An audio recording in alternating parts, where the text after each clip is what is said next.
थे विदुर जी को, महात्मा विदुर। महात्मा विदुर का नाम सुने? उनको मैत्रेय मुनि कथा सुना रहे थे। कथा सुनाते सुनाते मैत्रेय मुनि से विदुर जी ने पूछा कि महात्मा एक बात बताओ, दुनिया में देखा जा रहा है भला करने से लोगों का लगता है बुरा हो रहा है, दिखाई दे रहा है, और बुरे लोग आगे बढ़ते जा रहे हैं। होता है पापाचारी थोड़ी देर दिखाई देता है, बढ़ता जा रहा है, और बेचारा धर्माचारी वो थोड़ा सा कमजोर दिखाई दे रहा है। ऐसा क्यों है? बड़ा सुंदर उदाहरण है। पापाचारी रावण था, सोने में लगता था। धर्माचारी कुटिया में रहते हैं तो क्यों परेशान हो? इसे उदाहरण जान लो। तो लेकिन दिखाई देता है कि हम धर्म पूजा पाठ करते हैं तो हम वही सोने में लगते चाहते हैं क्या? इसीलिए कर रहे हैं भजन। तो बड़ा स्वार्थ वाला विषय है। लेकिन ये प्रश्न किया है महात्मा विदुर ने, ये प्रश्न मैत्रेय मुनि से किया। सुखाय कर्माणि करोतु लोको नतै सुखम वादं पारमं वा। महाराज जी क्या है? सुखाय कर्माणि करोतु लोके नतै सुखम वां यद पारमं वा। लोग सुख के लिए कर्म करते हैं, बदले में उन्हें दुख मिलता है। भजन करने वाले थोड़ा कमजोर दिखाई दे रहे हैं, भोजन करने वाले मोटे हैं। भजन भोजन में ये अंतर है, जिसका मन भजनों में लगा, भजन में बैठते तब वो मन भोजन में लगा है।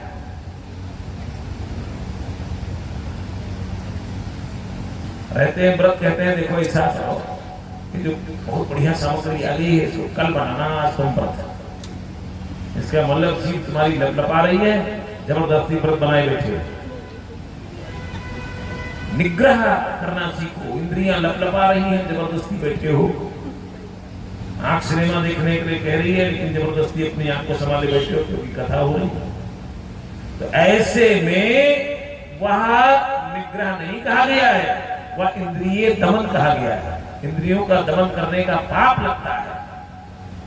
इंद्रियां उधर जाए ही ना, पूरी कचौड़ियां छल नहीं हो, एकादशी व्रत चल रहा हो, घर पूरा भाग रहा हो बढ़िया, मन उधर न जाए, उसे निग्रह कहते हैं। निग्रह, इंद्रिय निग्रह होना चाहिए। इसे सहज वैराग्य कहा गया। सब परिभाषाएं। पांडव बैठे बहुत दुखी थे, व्यास जी पहुंचे। व्यास जी जब पहुंचे तो युधिष्ठिर रोने लगे। वनवास में थे, दुखी थे। हाँ तो ये विषय नहीं है, ये ऐसा क्यों होता है सुख दुख वाला? मैत्रेय मुनि ने कहा विदुर जी हम नहीं बता पाएंगे, आप ही बताओ। महात्मा विदुर ने एक बात कही कि एक बार हम बैठे थे सभा में, भगवान द्वारिकाधीश बैठे थे, पांचों पांडव बैठे थे, इतने लोग बैठे थे एक साथ। तो ये प्रश्न मैंने भगवान से भी किया, द्वारिकाधीश से। द्वारिकाधीश, जो लोग धर्माचरण पर चल रहे हैं वो दुखी दिखाई दे रहे हैं, और जो पापाचार कर रहा है वो प्रसन्न है। ऐसा क्यों करते हो ठाकुर? इसका अर्थ क्या है? मेरा कथन था दुर्योधन हस्तिनापुर में बैठा युवराज आनंद ले रहा है, और ये पांडव 12 वर्ष का वनवास, 1 वर्ष का ज्ञातवास होकर के आए धर्म पथ पर चलने वाले। ये धर्माचरण वाले हैं और पापाचरण वाला है। पापाचरण वाला हस्तिनापुर में युवराज बना बैठा है, और धर्माचरण वाला ये भीख मांग रहा। ऐसा क्यों आपकी दुनिया में है? महात्मा विदुर ने कहा प्रभु ऐसा क्यों है? द्वारिकाधीश ने बड़ा प्यारा उत्तर दिया। द्वारिकाधीश ने कहा महात्मा विदुर, बुरा करने वाले का कभी भला नहीं होता है, और भला करने वाले का कभी बुरा हो ही नहीं सकता। अच्छा धर्माचरण पर चलने वाले का कभी बुरा नहीं होता है, जो बुरा कर रहा है उसका कभी अच्छा नहीं होगा। हाँ तो आप तो कह रहे हैं, लेकिन दुर्योधन और ये, तो भगवान ने उत्तर दिया हाँ जुआ खेलना अच्छी बात नहीं है। हो गया उत्तर। एक बार जब धृतराष्ट्र ने मुक्त कर दिया जाओ, दोबारा फिर आप क्यों बैठ गए जुए? हम आप भी जुआ खेल रहे हैं, हम आप भी जुआ खेले, कोई चौसर बिछा के जुआ खेला नहीं जाता है। विद्यार्थी अगर पढ़ने का अवसर पाया, नहीं पढ़ रहा तो अपनी जिंदगी के साथ जुआ खेला। आचार्य पंडित अगर ढंग से साधना नहीं कर रहा है, भगवान ब्राह्मण ऐसा शरीर दिए उसमें संस्कृत पढ़ाए और उसमें भी आप अध्ययन नहीं कर रहे हैं, तो आप अपने वृत्ति के साथ, अपने जीवन के साथ जुआ खेल रहे हैं। दुकानदार अगर ईमानदारी से दुकान नहीं कर रहा है, निष्ठा से पूर्वक दुकान नहीं कर रहा, दुकान के साथ जुआ खेल रहा है, उसका तो घाटा लगेगा। जो कर्तव्य भगवान ने दिया है करना चाहिए। एक महात्मा के पास एक व्यक्ति गया और अब कहा, महात्मा हमारे बेटे का की नौकरी नहीं लग रही है, पर कितना पढ़ा है बताए, इतना पढ़ा है। तो महात्मा ने बड़ा कड़वा उत्तर दिया, कहा सबकी नौकरी लग जाएगी तो सड़क परीक्षा कौन चलाएगा? उसकी भी अपनी भूमिका है और देश चलाने वाले की भी अपनी भूमिका है। इस संसार में सबकी आवश्यकता है। भगवान समतुल्य बनाए हुए हैं, संसार बराबर चल रहा है, कोई व्यक्ति नहीं चला सकता। नहीं तो किसी दिन रिक्शा चालक कम हो जाएंगे, देश चालक ज्यादा हो जाएंगे। किसी दिन देश चलाने वाले कम हो जाएंगे, रिक्शा चालक ज्यादा हो जाएंगे। हमको आपको चलाना हो तो सब उलट जाएगा, कम ज्यादा हो जाएगा, नहीं हो जाएगा। लेकिन रिक्शा चलाने वाले की भी आवश्यकता है और देश चलाने वाले की भी आवश्यकता है, गाड़ी चलाने वाले की भी आवश्यकता है, घर चलाने वाले की भी आवश्यकता है, भजन करने वाले की भी जरूरत है, गंगा के प्रवाह को साफ करने वाले की भी जरूरत है। सब हो रहा नहीं हो रहा, आदमी नहीं कर पाएगा। आदमी करेगा तो ऊपर नीचे होगा, करता नहीं, बैठा नियमित कर रहा है। एक राज्य में राजा ने आदेश किया कि सारे सांप पकड़ लिए जाए। सांप पकड़ लिए गए तो राज्य में मेढक बहुत बढ़ गए। अब क्या करें महाराज, मेढक तो चलने नहीं दे रहे हैं। पंडित जी ने बताया, हाँ सांप लाओ, दूसरे देश से सांप मंगा छोड़ा गया। आप जहां अपना मस्तिष्क लगाएंगे वहां प्रकृति बिगड़ेगी।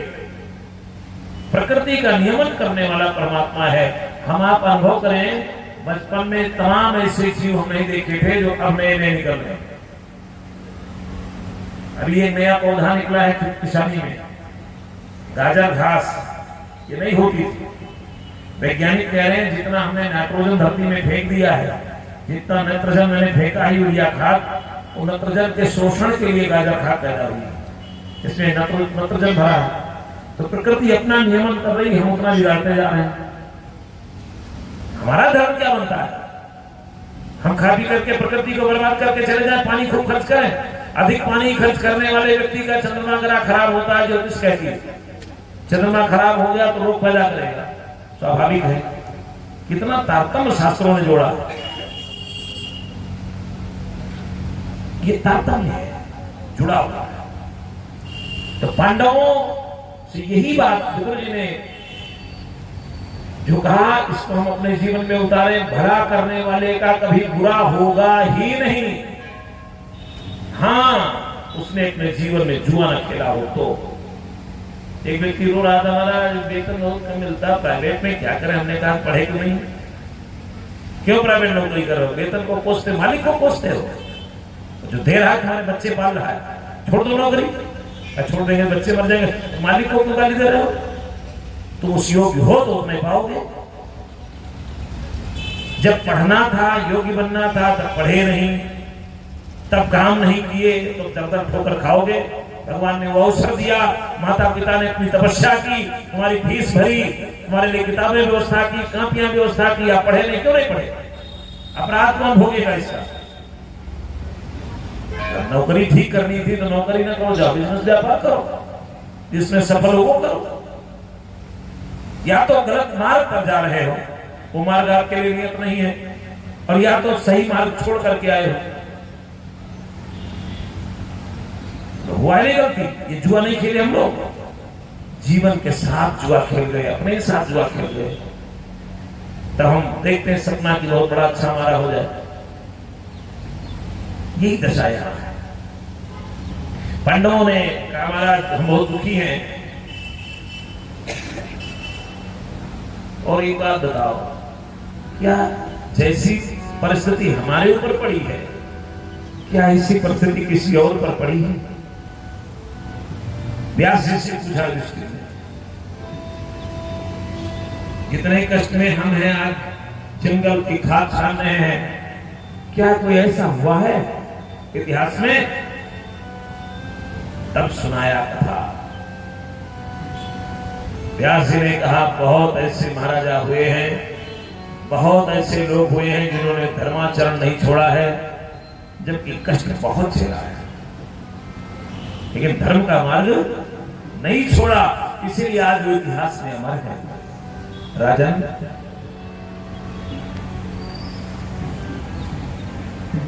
निशब्द एक राजा हुए हैं, राजा नल। राजा नल की कथा सुनाई है। राजा नल राजा और उनका विवाह दमयंती से होना था। भगवान सब नियत किए बैठे हैं। दमयंती सुंदर बहुत थी, तो दमयंती को देवता लोग भी चाहते थे कि मेरे साथ विवाह हो जाए। तो दमयंती का जो स्वयंवर था, तो देवता लोग भी आए। देवता लोग आए, दमयंती के स्वयंवर में जब देवता लोग आए तो देवता लोग सब राजा नल बनकर आए। दमयंती राजा नल को चाहती थी, देखा नहीं था। देखो, रुक्मिणी जी की कथा और दमयंती जी की कथा मिलती है।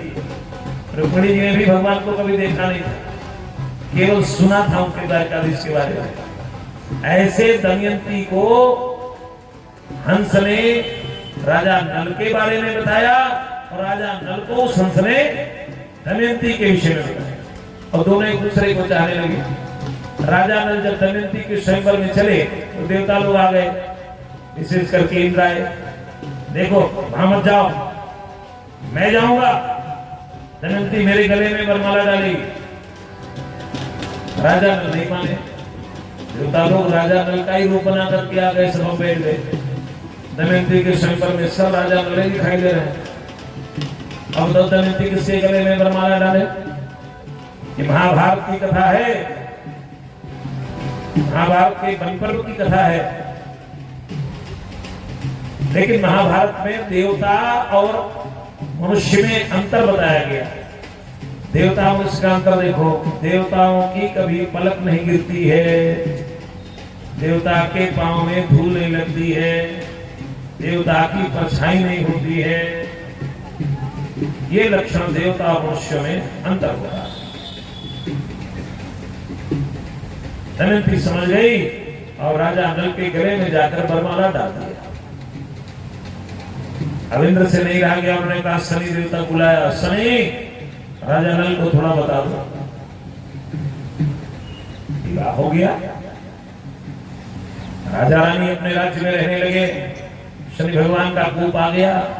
राजा नल के भाई ने राजा नल से जुआ खेला। ये कथा किसको सुना रहे हैं? व्यास जी पांडवों को सुना रहे हैं। जंगल में महाभारत के वन पर्व की कथा है, और जुआ खेला तो जुए में राजा नल सब कुछ हार गया और उन्हें भी जंगल हो गया। तुम्हें नहीं हुआ है, राजा नल को भी जंगल हुआ है, और पति पत्नी दोनों जंगल चल पड़े। कुछ दिन तो जंगल में भटकते रहे, पत्तियां वगैरह खाकर पेट भरते रहे। एक सरोवर पर राजा नल से दमयंती ने कहा, स्वामी हमारी साड़ी फट गई है और इससे मेरे अंग दिखाई देने वाले हैं, कोई उपाय करो। तो जहां साड़ी फटी थी आधी फाड़ दिया, आधी से काम करा। देखिए समय पड़ गया, महारानी है, निशल देश की महारानी है, और दमयंती जब आधी साड़ी से काम चला रही थी, संजोग से वह भी फट गई। राजा नल के भी वस्त्र फट गए। रात्रि में सरोवर के तालाब के किनारे सो रहे थे दोनों लोग जंगल में। राजा नल को लगा, अगर मैं दमयंती को छोड़ के चला नहीं जाता तो इसके लिए वस्त्र कहां से लाऊं? वस्त्र बड़े झरझर हो गए हैं, समय बड़ा विपरीत है। तो राजा नल दमयंती को उसी सरोवर के तट पर छोड़कर चले गए। आगे बढ़े तो समय जब खराब होता है तो सब बुरा ही होता है। राजा नल को किसी सांप ने काट लिया। राजा नल को सांप ने काट लिया, लेकिन राजा थे, औषधियां जानते थे, गुरु जी पढ़ाए थे, नहीं औषधि खा के जीवित बचे और अयोध्या आ गए। भटकते भटकते अयोध्या राज्य में पहुंच गए। अयोध्या के राजा के यहाँ नौकरी कर लिया और धीरे धीरे दमयंती का यह हुआ कि दमयंती को एक राजा लेकर चला गया। जंगल में शिकार करने आया था, दमयंती को राजा ले गया। दमयंती ने जब अपने पिता का नाम बताया कि मैं विदर्भ देश की पुत्री हूं, तो उस राजा ने वहां पहुंचा दिया पिता के घर पहुंचाया। अब ससुर जी भी ढूंढने लगे कि दामाद जी हैं कहाँ, ढूंढा जाए, क्या समस्या हो गई, कौन ले गया जंगल से, कोई उठा ले गया या स्वयं भाग गए, कहाँ गए।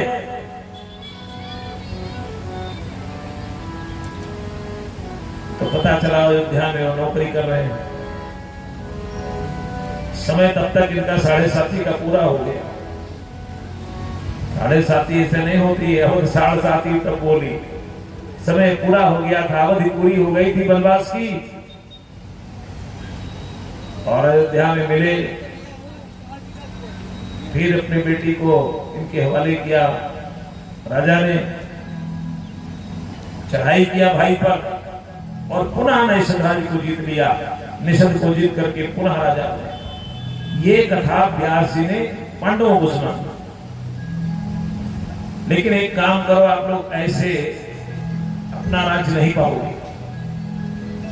तब क्या करें, आप भगवान शिव से उनका पाशुपत अस्त्र लीजिए, क्योंकि युद्ध बड़ा घनघोर होगा। व्यास जी ने कहा, अर्जुन जाओ तुम तपस्या करो भगवान शिव की और उनसे पाशुपत अस्त्र प्राप्त करो, क्योंकि आगे युद्ध बड़ा घनघोर होने वाला है। साधना के नियम बताया व्यास जी ने कि ऐसे शिव जी की साधना करो, भोलेनाथ प्रकट हो जाएंगे। अर्जुन गए हैं साधना करने, शिव जी की साधना कर रहे थे, तपस्या कर रहे थे।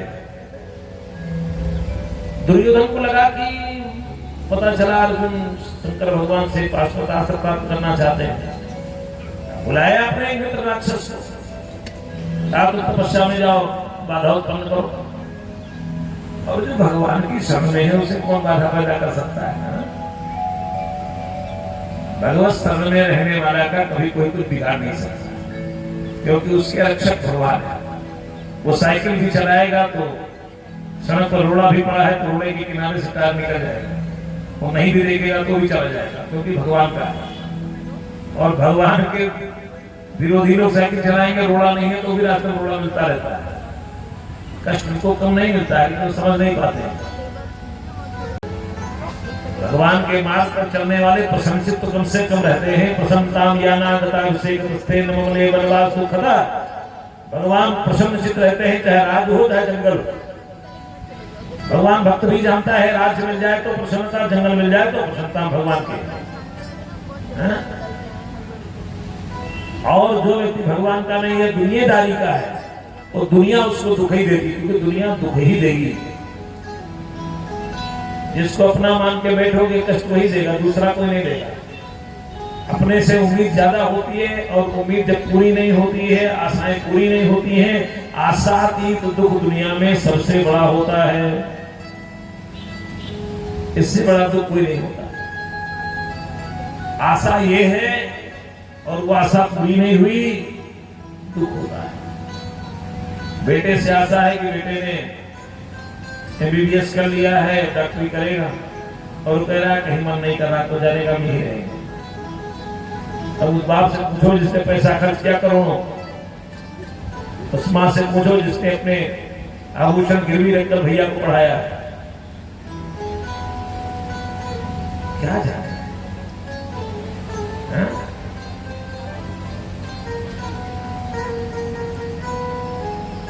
कुछ नहीं, आशा से दुख नहीं रखना चाहिए। आशा रखो ही ना, इसलिए वो भजन है नहीं, आशा एक राम जी से दूजी आशा छोड़ दे, नाता एक राम जी से दूजा नाता तोड़ दे, कोई नाता नहीं।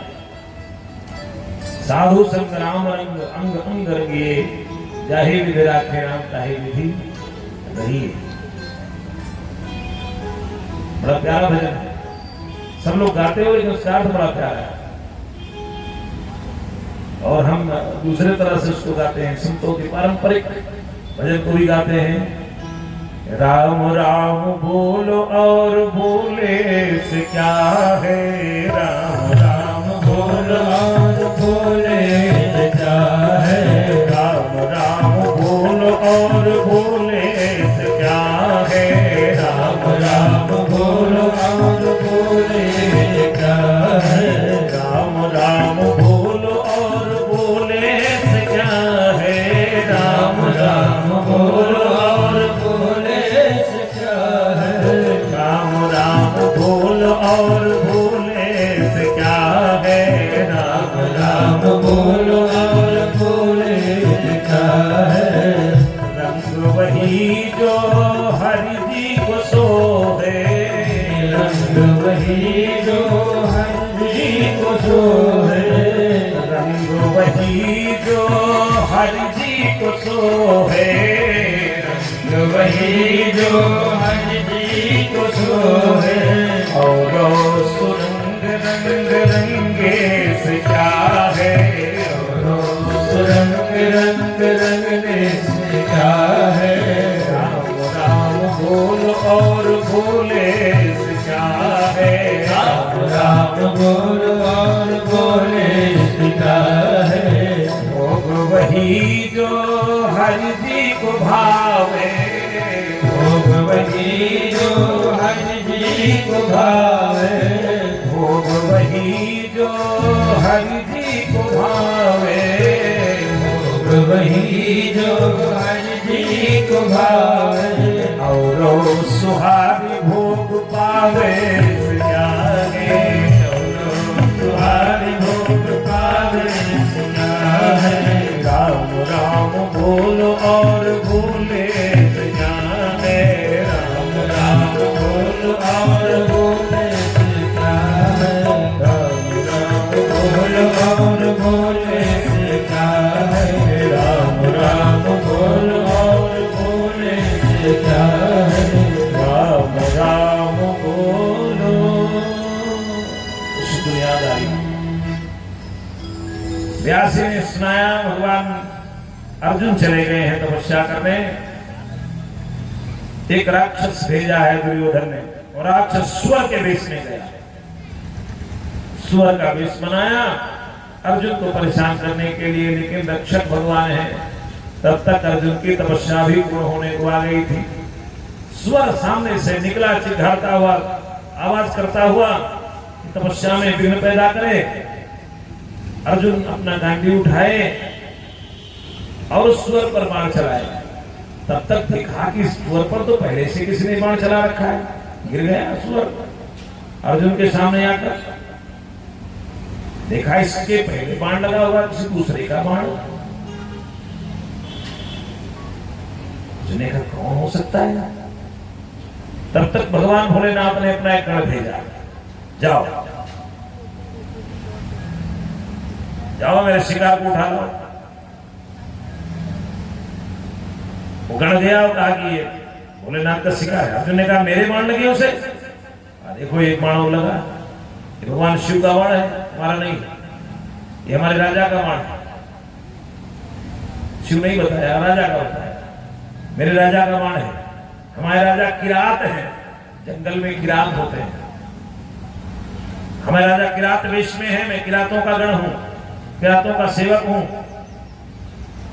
ये हमारे किरात ने मारा है, तुम्हारा बाण नहीं।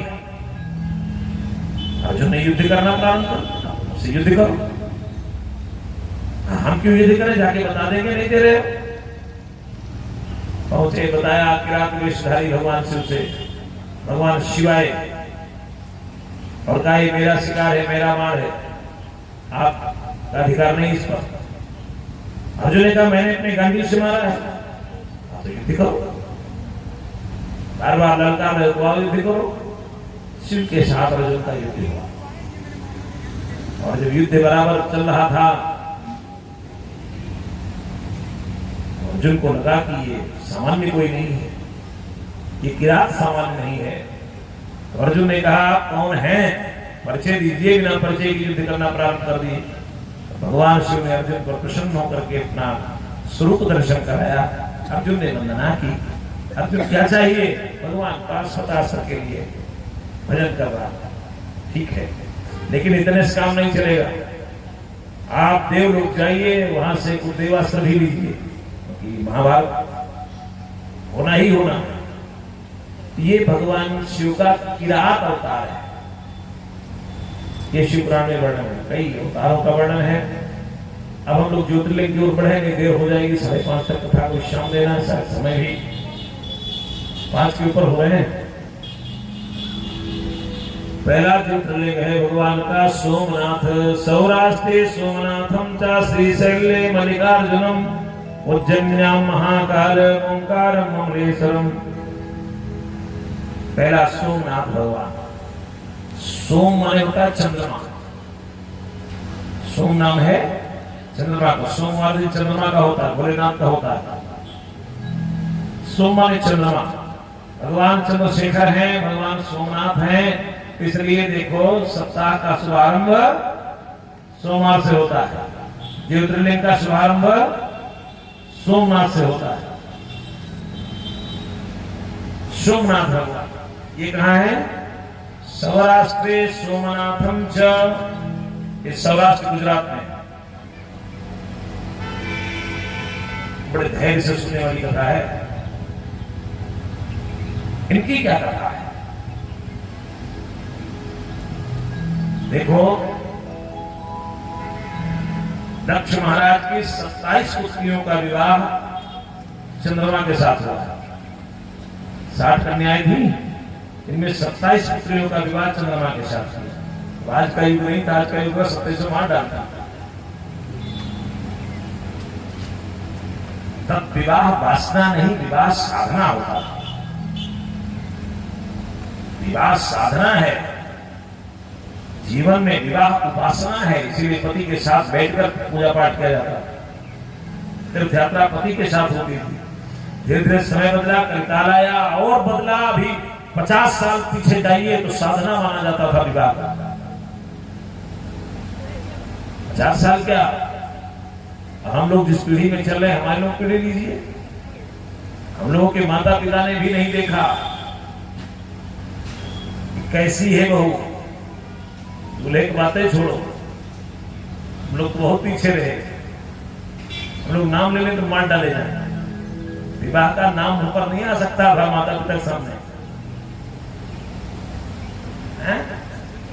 ये जुग रहा। ससुर जी आए, पिताजी बैठे, दोनों लोगों की वार्ता हुई, विवाह निश्चित। वो कैसी है कुछ पता नहीं है। लड़का तो देखा गया, लेकिन लड़की दिखाई नहीं होती। और विवाह हो जाता था, पूरा जीवन प्रेम से कट जाता था। एक दिन तू में मैंने, बाल बच्चे भी हो जाते थे, बुढ़ापा आ जाती थी। और ताजुब करेंगे, गांव में पति के सामने भी पत्नी की हिम्मत नहीं होती थी कि सास जी खड़ी है, ससुर जी खड़े हैं, बैठे हैं, जेठ जी हैं, जेठानी जी हैं, देवर भी खड़ा है, तो ये पति के सामने घूंघट होता था। वो झूठा, पति की हिम्मत नहीं थी पत्नी से दिन में बोल दे, जरा कुछ बोल दे। साधना, विवाह उपासना माना जाता था, विवाह साधना माना। तो खुल्ली खुल्ला विवाह छोड़ दो, कोई चर्चा चल गई तो नंबर मोबाइल वाले पहले होता है ना, क्या जुग है साहब। फिर देखो, फिर बेचारी लेकर के चाय, पता नहीं कितने को चाय पिलाने के बाद कहीं विवाह तय होता है। आते हैं 20 लोग देखते हैं, अरे पसंद नहीं आया, बेटेवा कह रहे तो कितना अच्छा लगेगा। 4 बार 4 बेटियां रिजेक्ट कर रहे तो 5वां तो बातों को जाएगा। ये सामाजिक कुप्रथा पैदा हुई है, और अब तो धीरे धीरे कम हो रहा है। नहीं तो जो बेटी वाला पहुंचता था द्वार पर बेटे वाले के, मांग जहां शुरू होती थी मानो पुराना कट्टा बेच रहे हैं, ऐसा मांगते थे। फलाने आए थे 5 लाख दे रहे,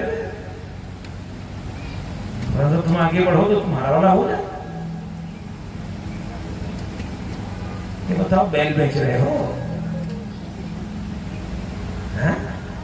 बालक है। अब तो कहते मैंने बच्चे को पढ़ाया। अरे तुमने पढ़ाया तो उसने भी बेटी को संस्कार दिया है। बेटी कहीं पढ़ी मिली है क्या? ये थोड़ा सामाजिक कुप्रथा से हटना पड़ेगा। पढ़े लिखे 21वीं सदी के मानव हो, तर कितना भरा बुद्धि में काम ये कर रहे हैं। तुम्हारी पढ़ाई, तुम्हारे बेटे की पढ़ाई का आपने सोचा था विवाह में खर्चा निकाल लेंगे, निकाल लो। शेर नहीं आएगी तब पता चलेगा। आने तो दो, फिर क्यों रो रहे हो? जब वृद्धाश्रम भेजे जाओगे तो मांग जहां तुम्ही ने किया था, तुम ही जाओगे वृद्धाश्रम। अपनी करनी का पछतावा बाद में करोगे। एक बढ़िया अच्छे घर की सुशील कन्या लाओ, घर में आकर परिवार चलाए, तुम्हारी वंश वृद्धि करे, आगे वंश बढ़ाए। हमारी मांग जहां से आप तो बड़े पहलवान हो गए कि लड़की शादी में ठिकाना ले लिया। देखने वाला देख रहा है, ले तो लिया, जरा इस कर्मों को तो वंश वृद्धि छोड़ दी। 5 साल कोई बालक नहीं हुआ घर में, आप तो कोई बाबा नहीं बचेगा, कोई पंडित नहीं बचेगा, कोई दिखाते दिखाते पास। हाँ देखो, कोई मिल गया हमारे जैसा फकड़ा संत मेरे को, दहेज ज्यादा लिए लगता है।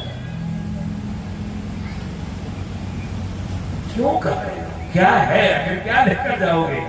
बच्चा बेचकर जब जिंदगी नहीं कमा पाए हो तो बालक बेचोगे? कुछ होने वाला नहीं।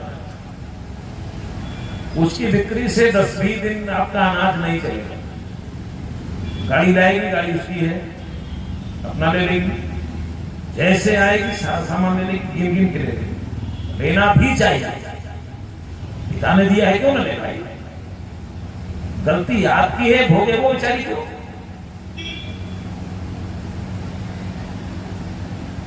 अच्छा एक काम और सुन लड़कों वालों का, जाएंगे तो वहां पूरा गांव पूरा इलाका लेकर जाएंगे।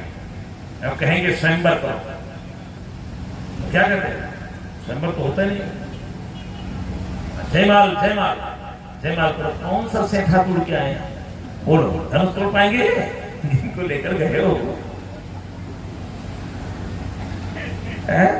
एक लकड़ी के बनवा रख दे, चाहिए वाले बढ़िया लकड़ी बनवा रख दे, तोड़ो भैया। और स्वयंवर चाहते मान लो भाई, काम कुछ करने लायक नहीं, ये हार पहना देते गले में। अच्छा तब पूरे इलाका का आदमी देखेगा, बहू बेचारी वो भी, बिटिया बेचारी वो जो बहू बनने आ रही है, कैमरा वाले थोड़ा सा उधर करो, दिखाएंगे, खूब पूरा इलाका देखेगा, कोई बाकी नहीं जो न देखे। तो उसके बाद जब घर आ जाएगी तब कहेंगे घूंघट करो। क्यों करे? बोलो, जब पूरे इलाके को दिखाना था तो घूंघट उतरवा दिया तुमने, अब घर में लाए तो घूंघट करवा रहे। तो 2 तरह की बातों से हंसना पड़ेगा, जीवन को एक तरह चलना पड़ेगा। एक तरह रखिए, जीवन में बहुत रंग भरोगे तो इतना रंग पड़ जाएगा कि जो जो भीगे श्याम रंग त्यों त्यों उज्जर हो। ज्यादा काला नहीं ओढ़ा जाता मेरे भाई। दशा यही है। 27 पुत्रियों का विवाह चंद्रमा के साथ कर दिया हमारा दक्ष ने, लेकिन उसमें जो रोहिणी थी, चंद्रमा उसे ज्यादा मानते थे, 26 को कम मानते। वो 26 पहुंच गए पिता के घर। पिताजी हमें कम मानते, इनको ज्यादा, इनके लिए 5000 की साड़ी, हमारे लिए 1000। ये गलत है ना? ये तो गलत है। दक्ष जी कई बार समझाए, मान जाओ भैया, दामाद जी परिवार बड़ा है, सबको संभाल के चलो, जिम्मेदारी तुम्हारी है। नहीं माने, नहीं माने तो दक्ष ने साथ दे दिया कि जाओ, तुम्हें क्षय रोग हो जाए। क्षय माने घटते घटते घटते रहो, घटते चलाओ, थोड़े थोड़े कटो। क्षय रोग कुछ लोग कहते हैं ना, ठहरो, धीरे करते रहो। अब तो व्याकुल है, ब्रह्मा जी से कहे, बृहस्पति जी से कहा, सबसे कहा हमारी मदद करो। ब्रह्मा जी ने कहा ये चंद्रमा बहुत दुष्ट है। एक बार बृहस्पति की पत्नी तारा को भीष ने अपहरण कर लिया, गुरुदेव बृहस्पति की पत्नी का अपहरण कर लिया, दुष्ट चंद्रमा भोगने दो इसे। अब बेचारा क्या था, लेकिन दयालु तो ब्रह्मा जी ने कहा भगवान शिव की साधना करो। सौराष्ट्र में वही भगवान शिव की साधना किया चंद्रमा ने, भगवान शिव प्रकट हुए। क्या चाहते हो प्रभु, हमारा क्षय रोग दूर हो जाए। भोलेनाथ ने कहा क्षय दूर तो नहीं होगा, साथ लगा है कि 15 दिन घटोगे, फिर 15 दिन में पूरे हो जाओगे। कटोगे बढ़ोगे, तुम्हारी जिंदगी में लगा रहेगा। एक पक्ष कटो, एक पक्ष बढ़ो। चंद्रमा ने कहा प्रभु एक कृपा और करो हमारे ऊपर। क्या? हम चाहते हैं यहाँ आपका दर्शन नित्य हुआ करे, मैं आपका पूजन करूं, आप शिवलिंग के रूप में यहाँ विराजमान नहीं, अपने निष्कल रूप में। भगवान शिव ने कहा गया ठीक है हम रहेंगे। तो वही लिंग जिसका पूजन किया चंद्रमा ने, उस लिंग का नाम पड़ा, उस शिवलिंग का निष्कल रूप क्या पड़ा? सोमनाथ।